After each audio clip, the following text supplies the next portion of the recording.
Hello, my name is Gia, and this is the first episode of Lotus in Bloom. This podcast is for anyone who is on a healing journey, whether it be from a toxic relationship, with a significant other, a friend, sibling, parents, what have you. Anyone just trying to recover, survive, whether it's dealing with mental illness, any type of challenging situation. I wanted to create a space for people to share their growth, share their journey, and ultimately assist with their healing process. This project, I guess you can call it, is personal to me, and it is the result of me finally getting to a point in my healing journey where I can step out of my comfort zone, and be vulnerable and be transparent. And in the interest of transparency, no, Gia is not my real name, but I do want this podcast to be a safe place. So I do value anonymity, so that not only to protect myself, but to protect anyone else who is willing to share. Because it is a very scary thing to do. It's very puts us in a vulnerable place. And I know with my personal journey and what I've been through, it's been a lot of hurt, a lot of pain, a lot of times where I've been taken advantage of. And although I'm, like I said, I want to be transparent and step out of my comfort zone, at the same time, I do want to protect myself as well as protect anyone else who wants to share.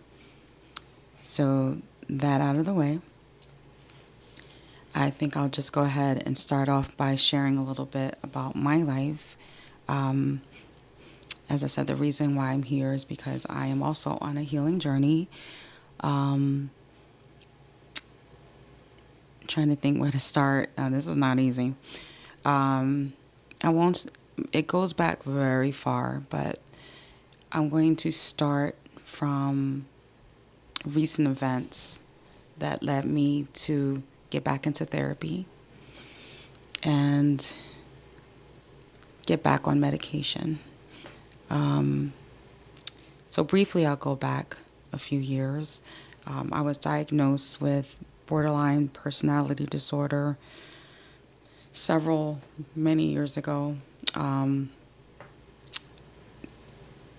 addition to, BPD is kind of weird. It's like this umbrella term. That's how I describe it. But in addition to that, major depression, as well as anxiety.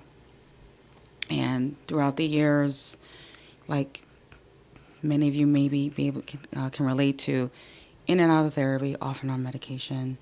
For me, it just didn't like the way it made me feel.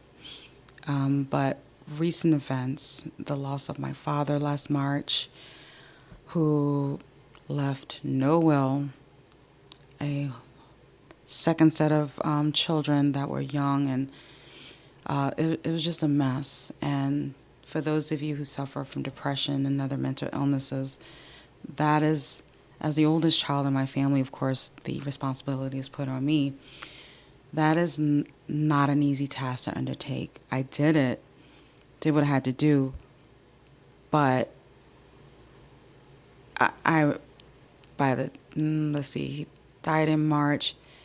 By September, I believe, because it was around, by August. So between August and October, I can think that's when I finally went back to therapy.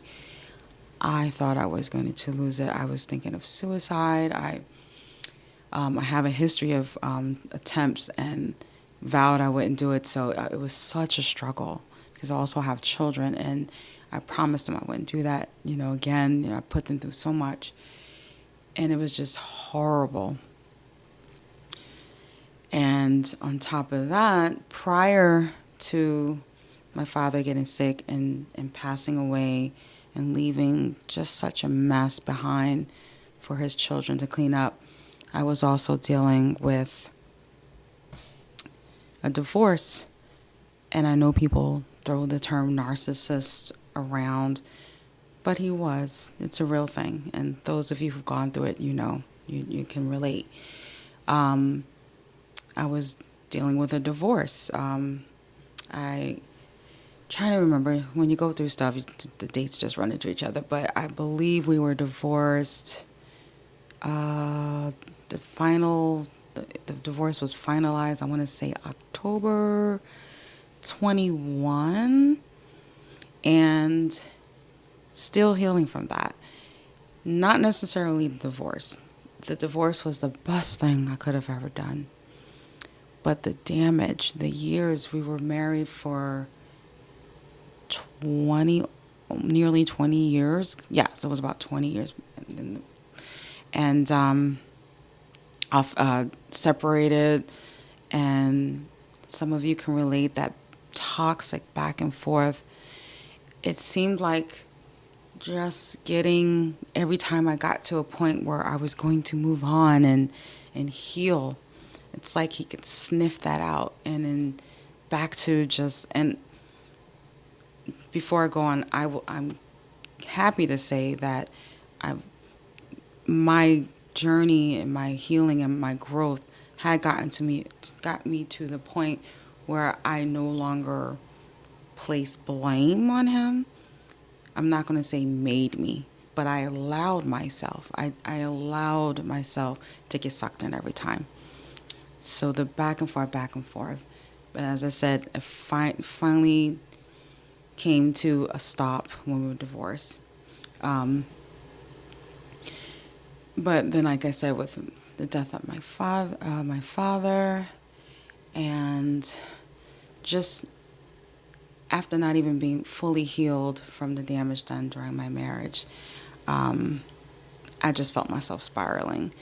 So I've been in therapy, I want to say, since October. And just about a month ago, again, very proud of myself that I initiated the conversation about medication. I used to hate taking it. Like I said, I hated the way it made me feel. But I started taking Wellbutrin, and started taking a clonazepam for the anxiety. Because for those of you who deal with depression, you know that antidepressants take a little while to really become therapeutic. And that's why I'm here. The medication is working. The counseling is working. I'm actually sticking to it this time. I am not going to lie and say that I definitely had a history of ghosting and just not being consistent with my therapist. I always found some reason, they don't care, or they don't really care about me. It was just always some excuse. But I decided to take charge of my mental health. You get to a point where you're just tired of feeling like that. You're tired of feeling powerless, and you just want to move on. And one of the things I struggle with is forgiveness. I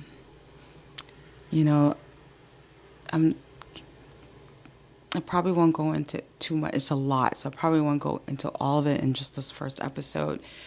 But one of the things about being in a relationship with a narcissist is that you don't feel the accountability, and you don't feel like they're taking accountability. You know they're not, and it's almost as if they don't care about the damage they do to you.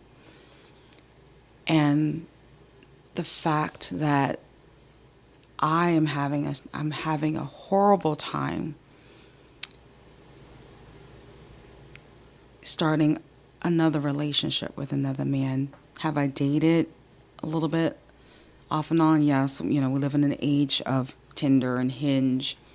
I'm old school. I really hate app dating. I miss the days where, you could meet people and just kept, experience that chemistry, that vibe, and just talk, and right away if you want to even just continue or not. But when in Rome, so I went on a few. We'll back it up. Once I felt like, what, I'm doing great. I've been divorced for about a year. I'm ready to start dating again. Because yes, I did feel like it was necessary to take a year or take some time. Didn't put a time limit on it, but I took some time to heal. And I really thought I was fine at this time.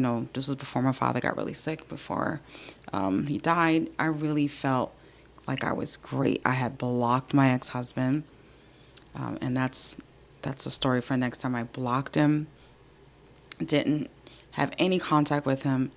I was doing great with work. I had started a couple of businesses. Like, I was doing great, and I thought I was ready. But when I started dating,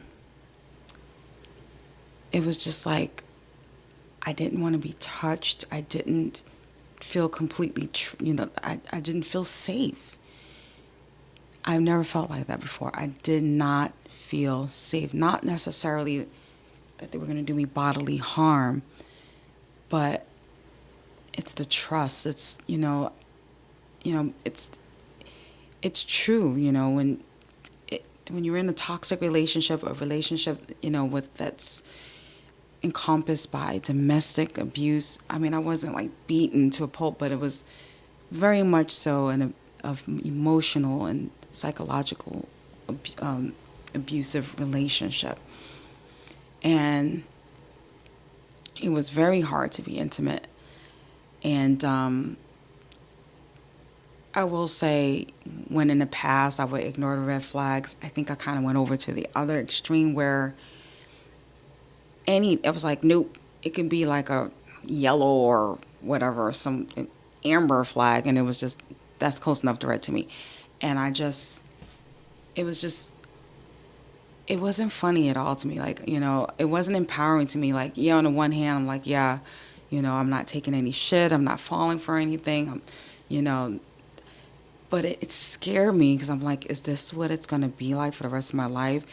I mean, I got to a point that I was, like I said, it took some time off after divorce, and I was happy with me. I had a lot of time to grow, to enrich myself, to get comfortable with myself, to love myself. But I never thought in a million years that I would not be in another relationship with another man. Like, it scared me to think that it's quite possible. At that time, it scared me to think that it was quite possible that I would just be alone for the rest of my life. And it made me angry. It made me angry because I knew it had to do with my ex-husband. And that's what I mean about that accountability, because I knew that he had gotten remarried. So just a little backstory on that. As I said, I did block him, but at one point, my son, who's in the Navy, there was some kind of event that happened. Oh, there was a shooting or something, and I was so scared that I didn't even notice that he had texted me to say he was okay. So I unblocked him so I can call him to find out if he heard about anything. And he said he said he had, and then of course I finally noticed the text from my son. At that point, like I said, I had already felt healed. I was fine, so I didn't really at that point I didn't feel the need to block him, And I was actually proud of myself because it's like I achieved almost an indifference, and it didn't matter. However, in true narcissistic form, he used that to his advantage, I should say, to look at it as, he looked at it as that I was reopening the lines of communication. And yes, in a way I did, but that was just to see if my son was okay. And, he would call, and at this point I knew he was in a relationship, And he would call, or send me texts, inappropriate ones, And I'm not saying like sexually inappropriate, but it's like, for what we had gone through to get to the point of divorce, I didn't understand why he would be risking his relationship and reaching out to me. And definitely that's a story for next time, but that's a long one, so I will definitely share that in another episode. But um, to get to my point, because I can be long-winded, like I said, I did not block him. So then one day he called, and again, like I said, I was in my own world and feeling good. He called and said, I just want to say I'm sorry for anything I've ever done to you. You know, you're the mother of my child, and you're the first woman I ever asked to marry me, and the first one married. And I said, okay, whatever, hung up with him, and then it just hit me. I said, okay, he's either dying or getting married. It's just so crazy how women's tuition is, and I swear I'm borderline psychic. As the saying goes, I be knowing. So I called him back, and I said, I thought about what you said, and you're either dying or you're getting married. I know you're not dying because you just told me you're in the best shape of your life, so congratulations. Seriously, said it just like that. And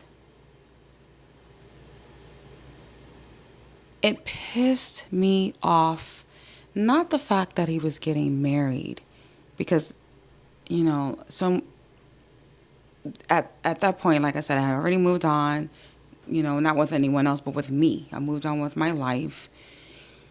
But the fact that he was marrying the same person who he did just as dirty as he did me, and she knew about it, and the fact that he was able to once again gaslight another woman, manipulate another woman into marrying him, it just made me so angry, because it's like my mind was stuck on how in the world does someone like that continue to win.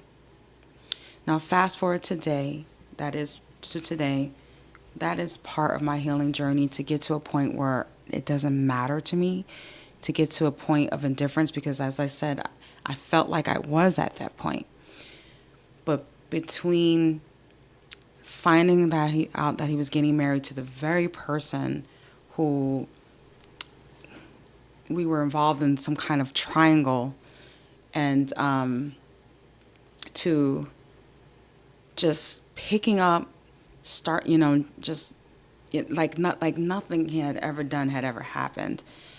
That's the part that pissed me off, and that's the part that I struggle with, and that's the part I talk about in therapy, and that's the part that I deal with almost every day.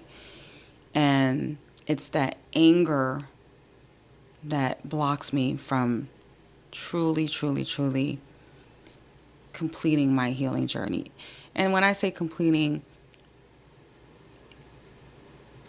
I feel like the healing journey is ongoing, but at least that level. I believe it's levels, and I am not at that level. I'm not at that level where I can forgive him,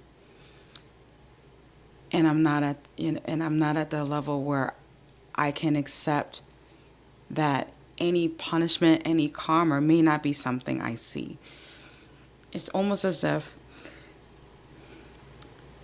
it's almost as if a crime was committed against me, and justice was not done. And I know I shouldn't care about that. I know I should just be like, whatever, that's her problem, not mine.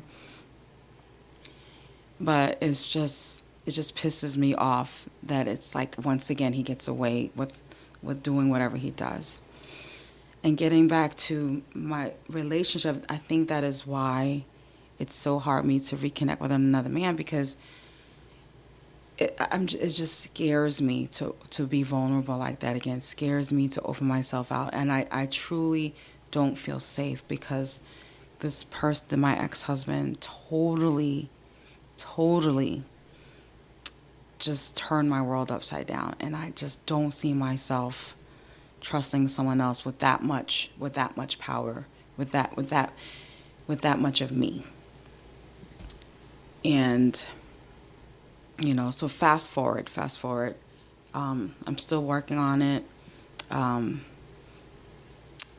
the therapy is helping, and this is helping, starting projects. I have other projects, and just bearing my soul. And, you know, um, it does help.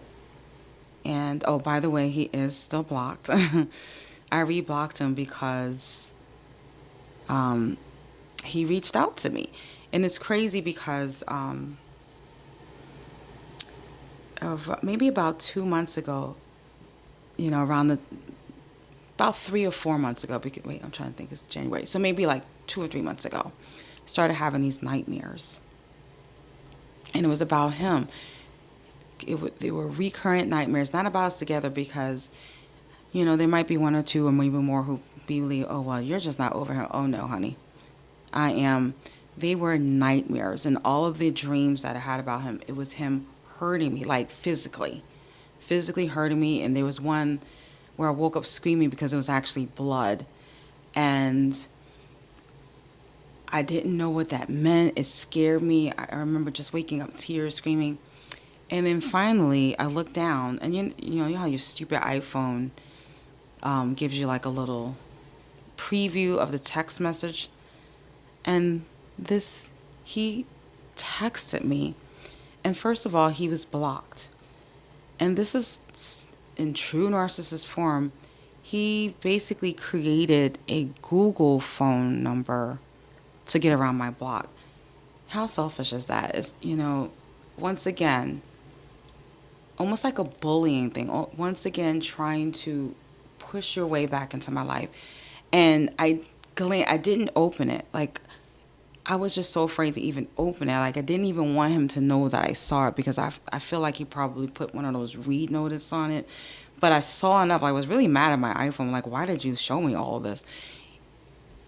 The most, to me, and some of you may disagree, and that's fine. I want this to be a safe space for discussion, and I look forward to feedback. But in the text message, he said something like, "I heard your father died. Oh man, I hate to hear that. If I had known, I would have been there for you. If I had known, I would have been there." And then it just cut off. But it was enough. He said something else, but it was enough for me to get to where he was going. I didn't open it. And when I tell you, it made me spiral, because how dare you? How dare you? How dare you make a fake number so you can get around my block? How dare you speak my father's name? Like, once again, I felt like he was just trying to gain power again. I don't know how to explain it, but it just kind of pulled another rug from under me. Like, I was getting to a point once again of feeling stronger, of feeling just, more like me. And I was supposed to go out with my girlfriends that weekend, and I said, when I see you, I think this was like a Thursday, and I said, when I see you this weekend, one of you have to go into my phone and block him, because I can't even bring myself to even tap anything. Something happened. We ended up not going, and I forgot all about it. At this point, I'm in my therapy, and then like December, it was around the holidays, he reached out again and said something like, again, it was the preview text with the Google phone number again, because he's blocked from my real number. And he goes something like, just want to wish you you and your family a happy holiday. I love y'all. I'm like, are you serious right now? Are you serious? So that's it. I'm proud to say that I had grown enough through my therapy to go ahead and block it. And that was the last I've heard from him. And will he make another Google number? Probably. I don't know. But the audacity, and again, my hope is that I do get to that point of indifference, but it just makes me angry that I struggle with what I struggle with. And the appearance that he's just going about his business, that pisses me off. But as I said, I hope to get to that point where it doesn't even matter. And it took my daughter telling me, she said, you know what, you may not see it, because she's been through it with me. You know, I had my daughter very young, so it was almost like we grew up together. And she's his stepdaughter, and she saw it. She was at times a victim of, his tirade. And I remember one time he threatened to divorce me if I let her go to Disneyland with my mom, because, I wouldn't, because he wanted to go as a family one day, whenever that would be, which we never went. And I beat myself all the time because, I was so afraid he was going to divorce me that I deprived my daughter of some time with her grandmother. She was, maybe about 8 or 9 or something like that at the time. And I was so afraid he was going to divorce me that actually she was more like 12, 13. I was more afraid of him divorcing me than breaking my little girl's heart. And thankfully, our relationship is intact. But trust me, we had our talks. We had one of those Ayanna Vincent type conversations. They was hard to hear, but he put her through. He put all of my children through. And despite what he put me through, I did my best to not let them take sides, even though they did. But for especially my son, it hurt him the worst because he's seen my breakdowns, my hospitalizations. And I remember one time he told him, if anything happens to my mother, you don't have a son. And for about maybe a year, he did not even want to, see him or anything, but I talked to him. I said, you know what? I understand, but you only have one father. And, he still struggles with other things, but, he's back in his life, is more than he was in the past. But as I said, my daughter said, you may not see it, but the fact that you cut off access to him, that's part of his karma. And she made me think about, for a narcissist, part of that power comes from having that hold over the person, whoever it is at the time. And I'm going to be honest, I was probably an easy target. And whenever he needed that fix, feeling in control and powerful and manipulative, whatever the case, he knew he can easily do that with me. It's almost and I remember joking with someone, it's almost as if he can smell it, when I'm doing okay, because then that's when he would just pop up. But that's what I'm working on, and I have gotten to the point where I am content with the possibility of being alone for the rest of my life. I mean, honestly, I am enjoying. I've been single. I want to say I got divorced. What did I say? 22. I can't remember. I've been divorced for a few years now. I need to look at that day. I should know those things. And I enjoy being single. I enjoy not having to answer to anyone. I enjoy focusing on me and my projects. And I love my career. And if it is in the cards, if it's in the stars, if the universe, sends someone my way and we click and it's that, great. If not, I am prepared for that possibility that it won't happen. And as I said, hopefully I'll get to the point where it doesn't matter if, the justice that I think needs to be exacted upon him doesn't happen. I don't want him to die or anything like that. But again, that indifference is where I'm hoping to get to. So that was a lot, and for now, and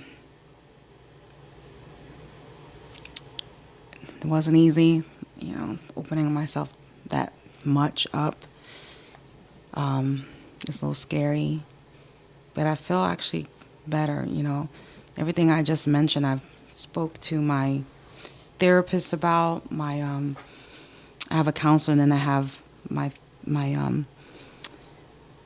nurse practitioner who prescribes my medication. I talk to her, but somehow talking to you all kind of makes me feel a little bit better. I guess because this is like I said, this is out of my comfort zone. And hopefully opening up, maybe one or two or more of you might be able to relate. Maybe you can share a little something, and because, like I said, this is therapeutic for me. I want to create this space for anyone who's on a healing journey, but I'm also hoping to learn and grow from you all. And that's it for now. Thank you, and please like and follow, and please comment below. Thank you, and have a good night.